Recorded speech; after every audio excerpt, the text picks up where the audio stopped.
All right, so I realized in part 2, I already jumped along into assigning the materials to your furniture. So we already jumped ahead in that part. So for this last video, I'm just going to show you a few places to remind you where you might need to kind of tweak and check things out for Enscape.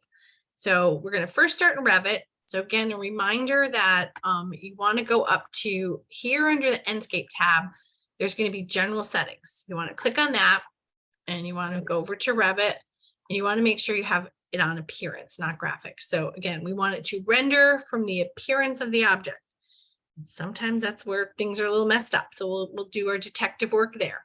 When we get into Revit, Enscape itself, another thing to play with that sometimes impacts things is what's going on outside of your building and how much light's coming through. So right now there's like a ton of sunshine, which isn't bad, but you can play with those settings.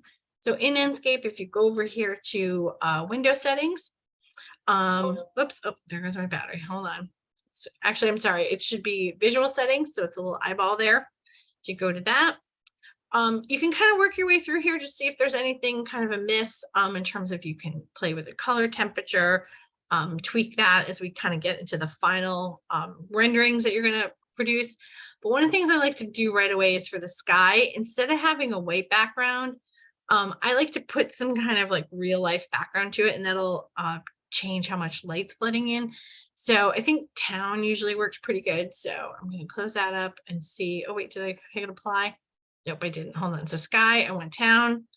Let's see, output. Let me make sure if I'm missing something there. No, I think we're good. Oh, wait, no, I want to uncheck white background. Sorry, that's what I forgot.